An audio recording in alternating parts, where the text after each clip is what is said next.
So I saw this job that said, we need you to be able to host. We need you to be able to write short stories, short form stories, and crawl inside of a giant, heavy creature and not have claustrophobia because of no visibility. And I was like, that job sounds like it's for me. Hi, I'm Betsy Zajko, and you're entering A World Gone Good.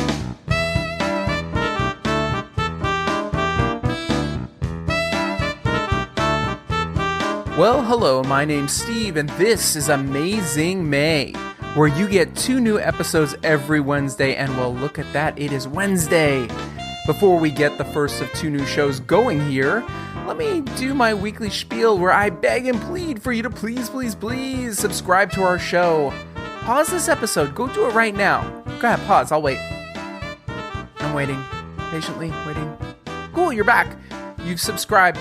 God bless you. Now, after you finish listening, how about rating and reviewing us? When you do that, it helps more people discover our good. Oh, and my last request, share us with your friends. So, in review, we're going to subscribe, rate, review, and share. And I'm going to stop begging and pleading because this is how we make the world go good. Okay, so my friend Victoria Hoffman emails me and asks me if I want to do this storytelling theater show she's guest producing. It's called Rant Rave. The way the show works is they give you a prompt word and you write a story and then you show up and you read your story to a sold out audience. It sounded terrifying. So of course I said yes.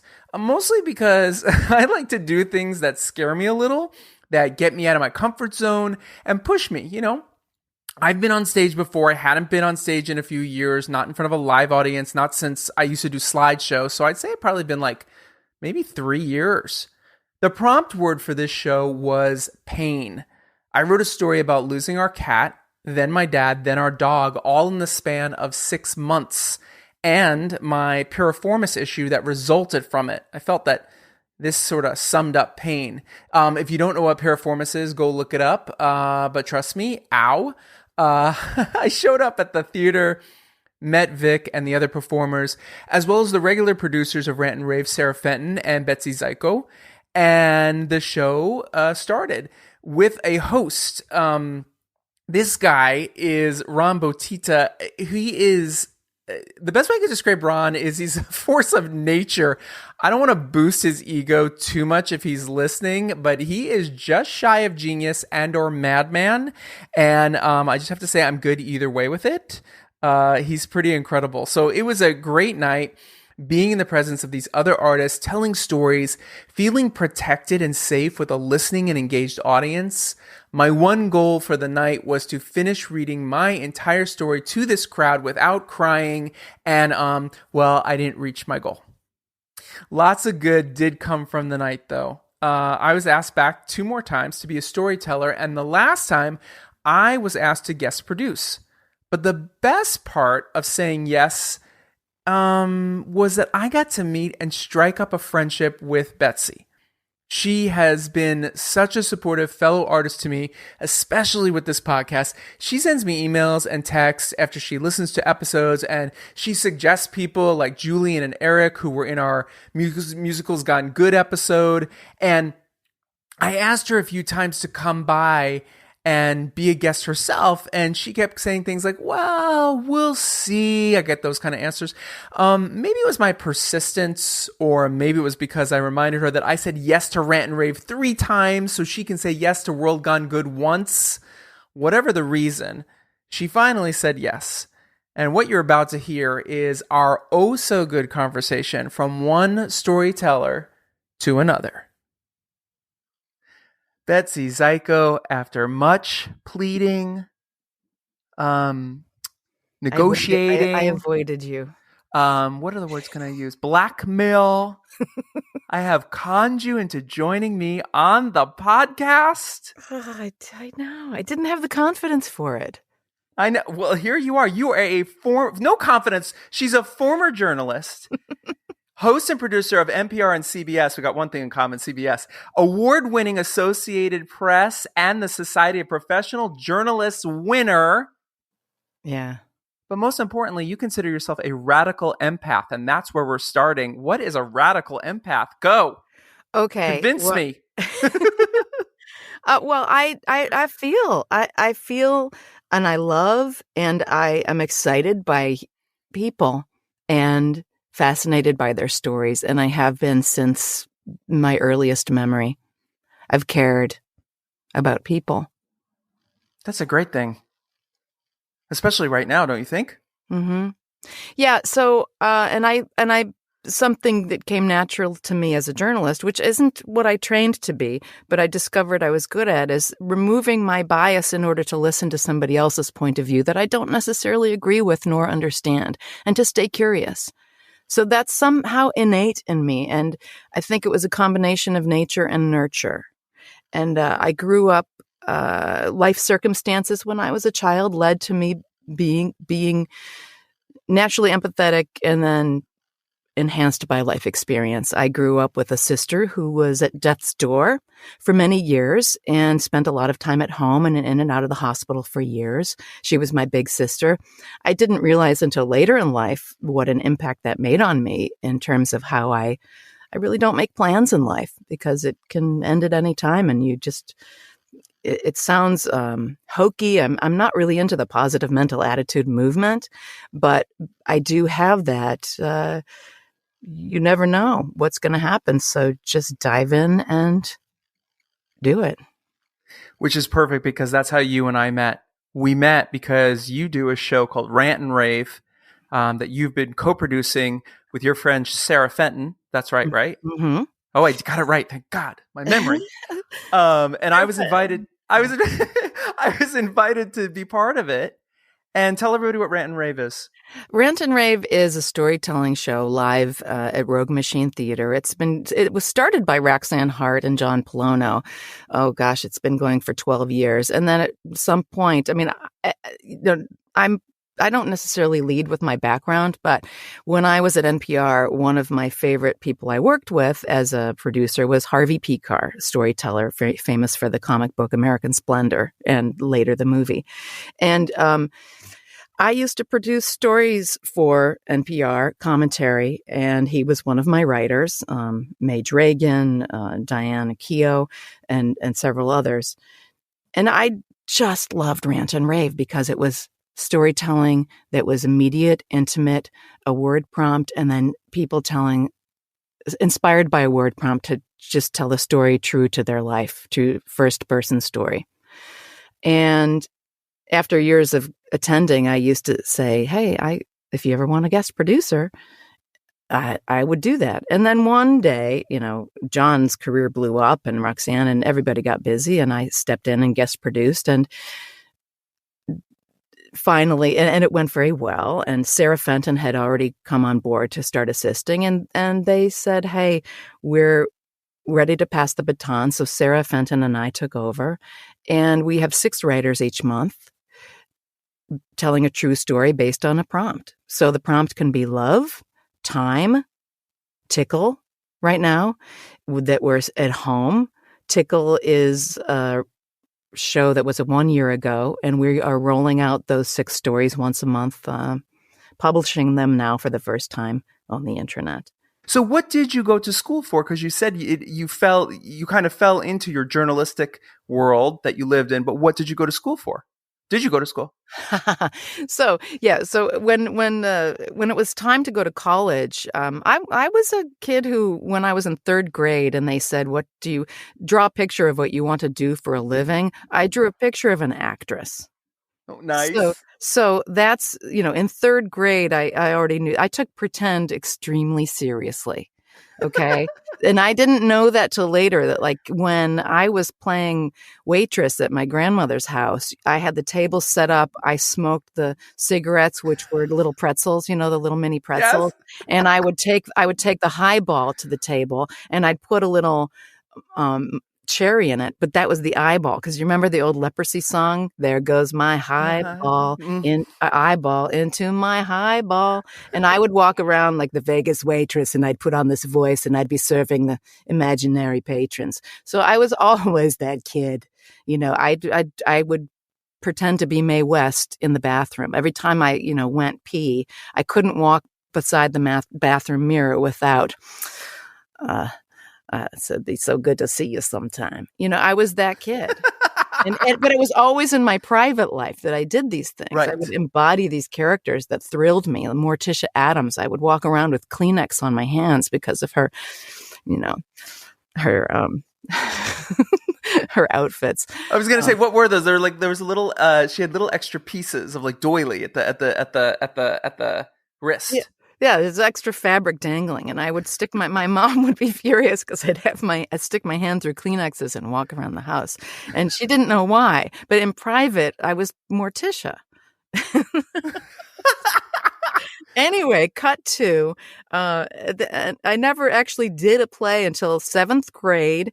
I was thrown into a play because somebody said Betsy knew how to pretend very well, and there was a scene where my character was supposed to kiss a boy in the closet, and then he comes out with like lips on his cheeks, so the teacher knows that he was kissed.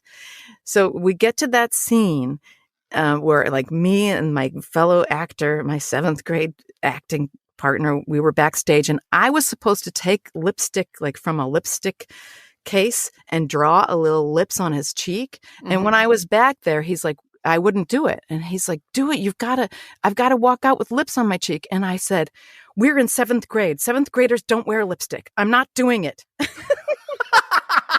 It's not realistic. I was like this method actor. I was going to say you based it in reality so well. Oh my goodness. So anyway, that was 7th grade. And then I was too shy to audition. And then I moved and then finally I worked up the courage my senior year of high school to audition for something. And I got cast in the lead in the two main, a play and a variety, musical piece. And I remember auditioning for both pieces, and the directors like looked at me like, where did you come from? Isn't that amazing? Because all this stuff I did in private, I was just too shy to expose myself. But then I was like, logically, I was like, this is my last chance. I'm a senior in high school. I just have to go and audition no matter what. And then I got cast in the lead in both pieces. So cut to, it's time to go to college, and I don't see myself as an actor. That wasn't my identity. So, and I was terrified of going to college. And the only thing I was ever good at in school was math.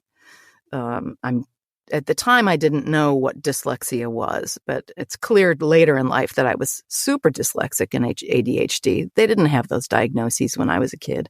I just had focus issues and I had trouble with reading comprehension. So anyway, I was great at math. My dad was an accountant, so I thought, well, I'll just study accounting because I know numbers. And I chose a school that had a pretty campus because I figured if the campus is pretty, I'll go to class because I'll want to walk outside. Those were when you say, what did you study? I mean, at that level in my life. I've never heard anyone say that. That is amazing I would think the opposite. If it's too pretty, you wouldn't want to go to class. You'd want to just go outside all the time. Oh no, because I really I could stay in bed all day, I love being outside. So I thought that'll be good because I want to go walk to class. Anyway, so I go to college. It started at the University of Kansas studying accounting. And to this day, I cannot remember even taking an accounting class. What I did was I signed up for acting classes and dance classes, quickly decided I'm a dance minor because I didn't know there was this thing called modern dance. And I happened to be pretty good at it and loved like doing experimental sound design. When I was a kid, I used to carry around a tape recorder and I would tape sounds and put them together and, splice them together. When I was in 6th grade, because of my dyslexia, I had a terrible time writing book reports, but I used to make 8mm films as my book reports in order to get an A.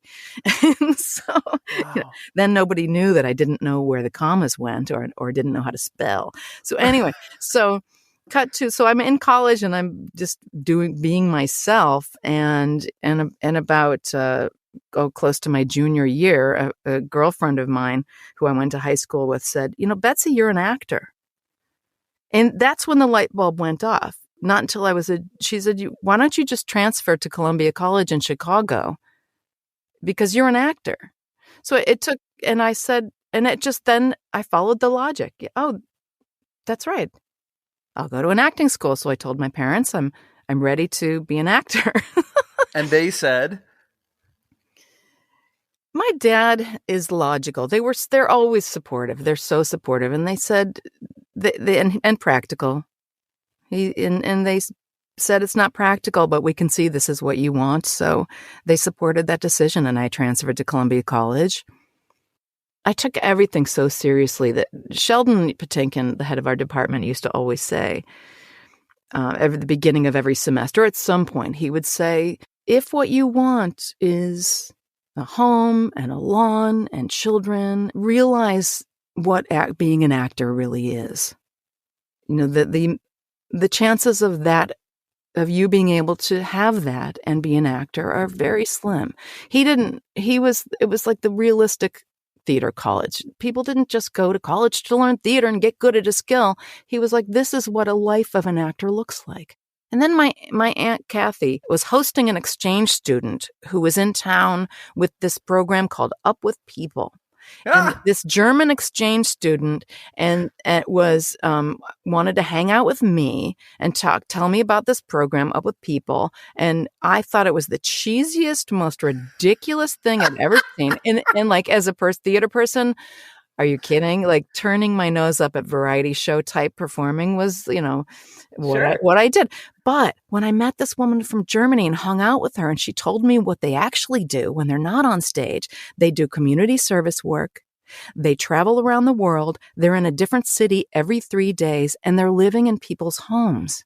This light bulb went off to me. I don't want to do this silly variety show, but if I show interest, I will be able to travel around the world and learn about the world and do this for a year. And my parents seemed really excited about it. So I went on the road for a year with Up with People. And some of the coolest people to this day are lifelong friends. I lived in Finland. I lived in Sweden, Germany, Belgium, the Netherlands, all these places in families' homes. And then when we did a tour of the southern states, I'd never spent any time in the South. I lived in South Carolina, Florida, Georgia.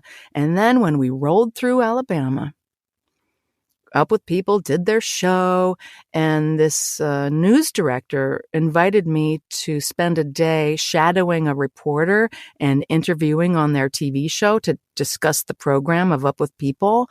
And so I was given permission to take a day off because we only had 2 days off a month. We worked every day in Up with People doing community service and doing the show and rehearsals and everything. Anyway, I took a day off, shadowed this reporter. And at the end of the day, I was helping her edit her stories, like in the editing booth, all these little skills that I'd built my whole life, like making book reports on Super 8 film and these things I had done. I didn't see these as skill sets that I had. They were just me. So by the end of one day shadowing a reporter, I was helping her put her story together, editing it, writing the copy, even though I didn't know where the commas went and didn't know how to spell. That didn't matter. Nobody saw that. And 2 months later, this news director called me and offered me a job. Wow. I had no idea that. I said, I studied acting. I'm going back to Columbia to finish my degree. And he said, well, this job is now or never. So you've got a decision to make. And in my typical style, I do go to logic a great deal, or intuition. And I said, well, I don't know if I know what I'm doing. Obviously, I don't know what I'm doing. I'm not a journalist, but I'll go. What's the worst that could happen? I go, it doesn't work out, and I come back and finish my degree at Columbia. But what happened was it did work out. It turned out I had an aptitude for telling 2-minute stories because that's what you do in local CBS News. Right. And that aptitude, and then I ended up with AP awards and other awards. And then after 2 years in Alabama, full time, 7 days a week. I also ended up producing newscasts on the weekends as the news anchor. So reporter during the week, anchor on the weekends. And after 2 years of that, I realized that local news was not the story form that I wanted to tell. When one day, the guy who normally did the police beat was out on a story, and a double murder-suicide story came in, and it was given to me. And I went, did the story, came back, and it was tragic. And it shouldn't have been news. It was somebody's personal story, and I didn't understand why we were covering it. It had no impact on the community. If it bleeds, it leads. And when I walked back to the station after gathering my footage and my interviews, the guy who, the news guy who would have gotten the story, and the other news guy backup who was also out on a story and would have gotten it, they walked into the control room and high-fived me. And it was one of those moments where, when somebody tells a joke that's in bad taste and you just laugh because you don't know how to confront them. It was one I remember, like in slow motion, seeing my hand go up to slap his high five. And when that smack of that hand, I knew I'm not going to be a news reporter, because these are not the stories that I think are of value to the community. And with that, I started looking for something else. And I ended up going to Ohio to pursue my life as an actor. And while I was there was a part-time job available at NPR that I got. So I was able to start acting and working. And then I worked part-time at NPR. And that's what started acting for me professionally.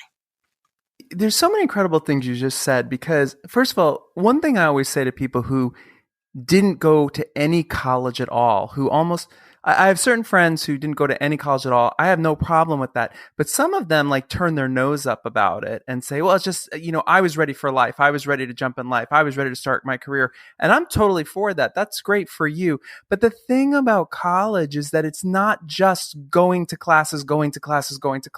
And you just said that. It's really about life experience. Yeah, it is. And that's the thing is that I always loved about college for me is I had no clue what I was going to do. And my father said, just do me a favor, go 1 year, just get your basics out of the way, and whatever sparks you'll go the second year. And then he told me, if you want to come home, my dad once said to me, if you want to be a taxi driver, as long as you promise me you'll be the best taxi driver of all time, you can be a taxi driver. And that was how my dad and I were. We had a very close relationship. But that's the thing about college is it is that bridge where you meet people who are going to help project you into life, not just teach you things from books. Right. Sheldon Patinkin was an amazing gift that way. All those lessons are ones that you take. Any teacher teaches you to see yourself. That's what a good teacher is. Oh yeah. And I love that you did up with people. It transformed me. And you said something about your father saying, as long as you love being a taxi driver, and do it well, that's what matters is you just being yourself. And I learned that when I first lived in Finland in Up With People. I saw a society, and even my host family. Oh, I've got stories about that too. I'm going to go on a tangent eventually. Anyway, in Finland, there is a society that does not value doctors more than teachers, more than garbage pickup people. And it really is that way. And it's a society that operates in a similar way that you just described your dad's philosophy. And it's beautiful. I have a cousin who lives in Finland, and she met her husband. He was here in the United States on business or whatever he was here for, and they got married, and she moved back there, and she has never been happier. The literacy rate is 99%? In the National Theater of Finland, there is a saying that's etched on the wall. Theater is as important to life as sauna. And I pronounce sauna, the hot bath that you go to at the spa. But that's etched into the National Theater. In Finland, like every apartment building on every floor has a sauna. Every home has a sauna. And Friday night is sauna night in Finland. And so when I arrived, I will never forget arrived. That was the first, outside of the States, the first country we visited. And the first family that I was there on a Friday, they said, okay, it's time for sauna. I was like, great. So we finished dinner and I arrived into the room. What do you call it? The waiting room that you go to before the sauna, the changing room. And I walk in and the entire family's naked. Like the dad, the mom, the kids. And I had my robe on and I was like, well, okay, and I just took, I took off. I went in Finland, right? I took off my robe. I was 20 years old or something. And I took off my robe and there. And I remember going, look, I know I'm uncomfortable, but they don't know I'm uncomfortable. So I'm just going to go with this and see how it feels, and that's how I am sort of throughout life. And I grew to really enjoy that the sauna was an incredible experience. Now, when I originally asked you to come on this show with me, we haven't even touched on what I want to talk about. But that's fantastic. Well, theater is part of it, but at some point your career took a turn and you fell into the world not just of puppeteering, but you rebuild entire animals. Yeah. And your work is at the La Brea Tar Pits.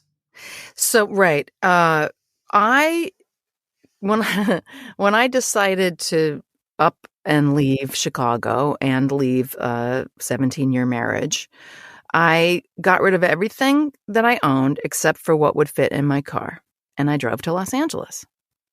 Because if I was going to leave a 17-year marriage, I might as well also leave an entire life behind and just pivot to something new, right? Anyway, I had no job. I didn't know anybody. The one couple that I did know here had quickly moved to Portland, and I was just alone in LA. Not really. I got represented by William Morris for voiceover. So I had an agent, and then I got an agent for commercial acting. So like I had that, but really didn't know anybody. Anyway, so. And I didn't get a divorce settlement. Let's just put it that way. So I was looking for anything I could find. And I saw this job that said host. And I had done some circus arts in my day as a theater actor. I was always, because of my dance background, they're like, we need a trapeze star who can also act, and none of the circus artists we know can act. Betsy, can we train you on trapeze and you'll be the trapeze star of this play? And so I had become sort of that actor. And so I trained with the Gaunis brothers for 3 months to learn trapeze just to do a play. And so I had this sort of circus arts skills. I'm not a circus artist, but I can do, I can stilt walk and I can do fire performing. Anyway, so I saw this job that said, we need you to be able to host. We need you to be able to write short form stories, and crawl inside of a giant, heavy creature and not have claustrophobia because of no visibility. And I was like, that job sounds like it's for me.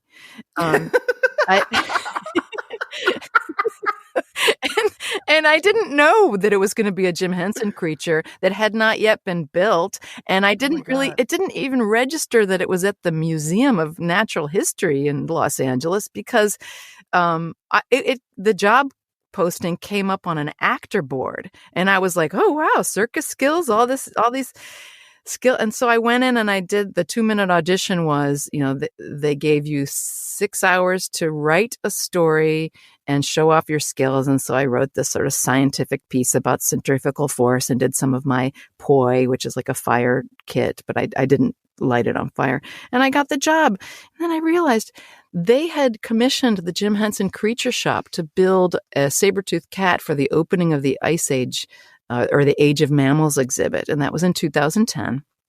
And I was like, well, that's cool. I'll do this for a while, and I was like, when I found out it was at the museum, of course, I had this this identity, issue at first, like, oh, working at the museum, I'm an actor, but then I was, oh my God. Isn't that silly? It's so silly. But quickly, I thought it would be the other way. Like, I'm at a museum, I matter. Well, I do, but like it quickly transformed. No, this is before, when I had do I tell people I work at a museum? I'm an actor. Can I be taken seriously? Oh yeah. That whole, identity, the BS.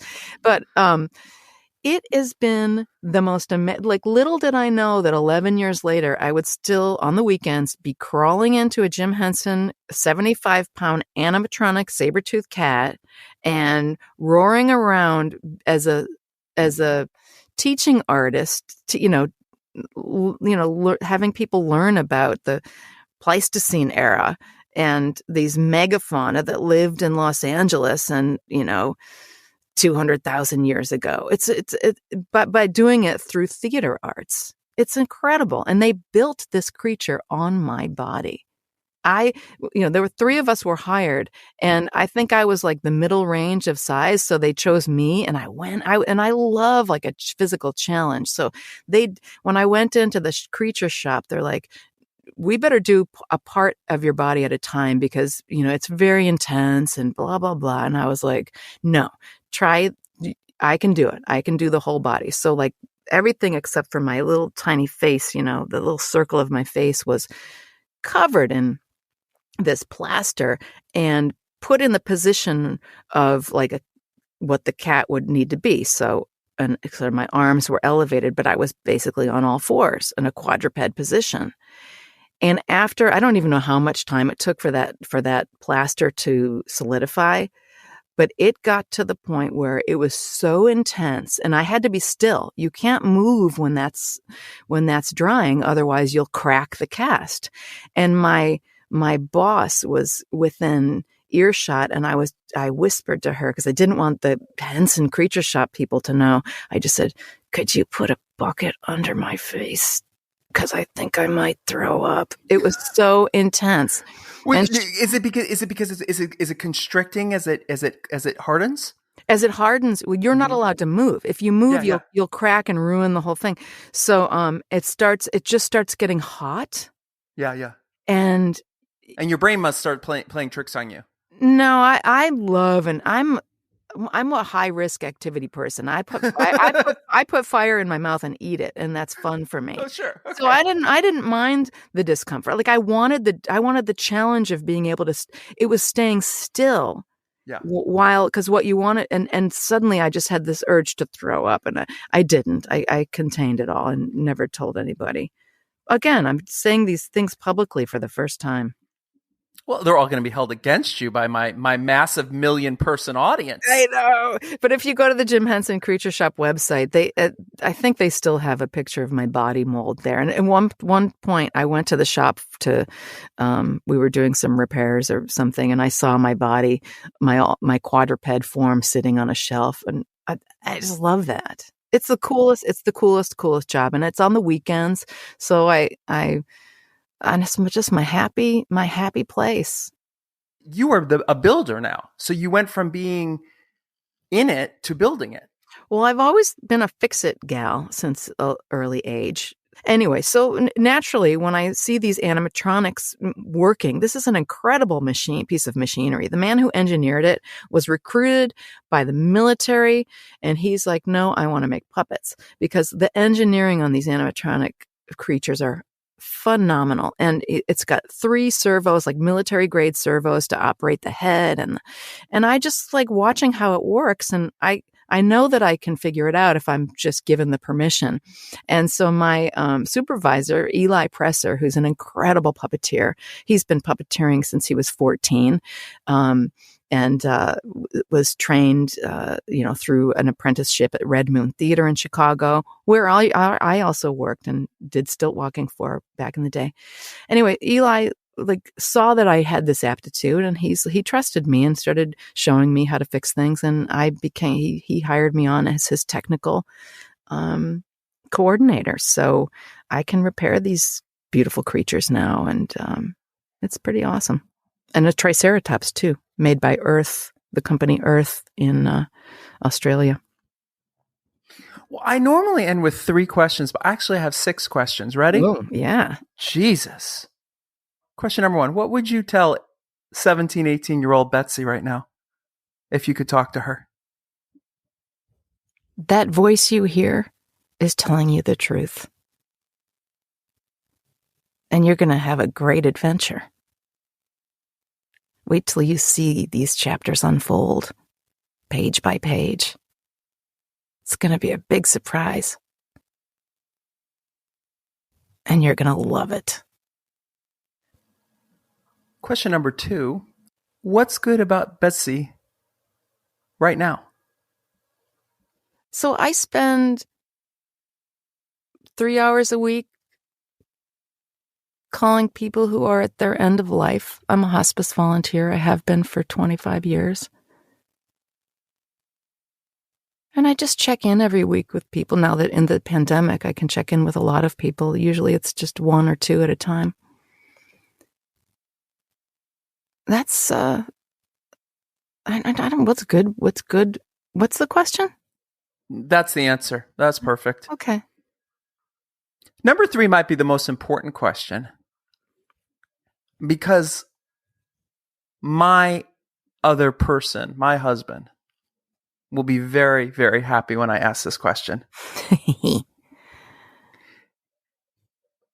What was it like doing the Mothman prophecies? Oh my gosh. You didn't think I would ever bring that up, would you? So much fun. Okay, Mark Pellington, the director, let me tell you,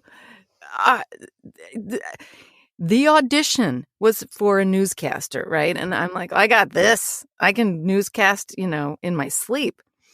And I was so excited. So I went in, did the audition. We had to improvise.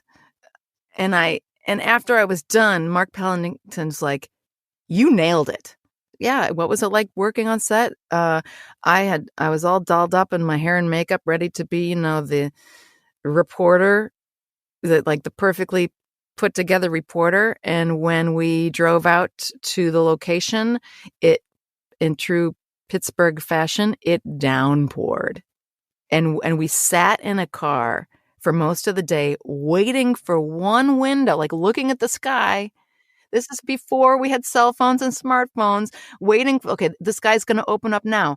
Go, go, go. So if you look at my scene, look at the hair. I mean, this is the hair of a woman who, the humidity and the hair are just so, it's just a whole, that's why the hair looks like that. And I don't even care.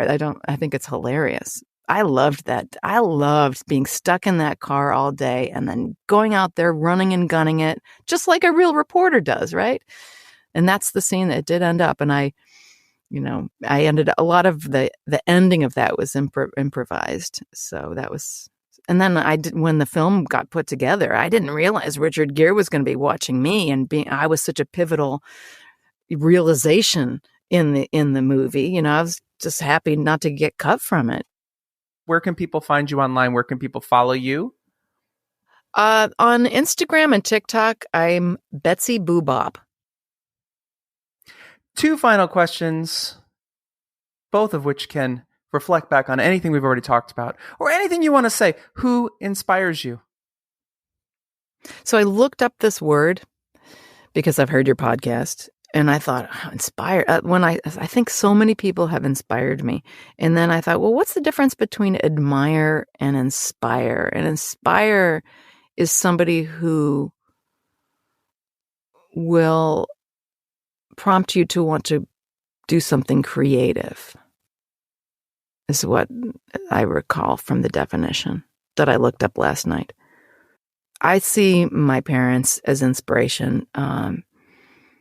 The reason I've been a lifelong volunteer because of them, and my sisters, my 2 older sisters, and so everybody in my family, and my spouse, who is the type of person who lives, I hate this phrase, lives life to the fullest, but truly, he just this morning over coffee, he was painting and fixing a table that he built out in the backyard.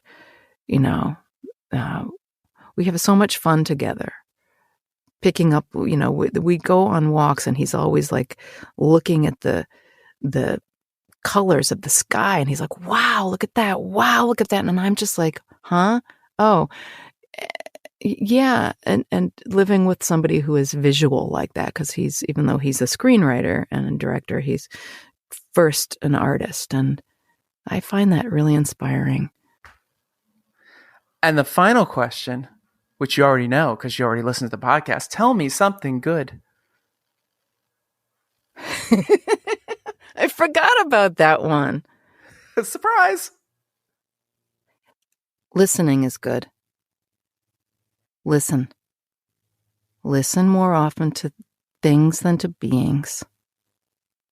It will take you to yourself.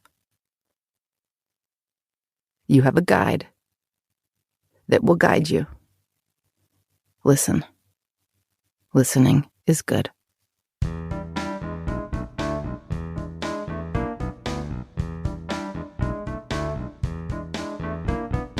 Thank you, Betsy, for sharing your good. Visit Rogue Machine Theater and Rant and Rave online. Support theater and support the arts. Next time on World Gone Good.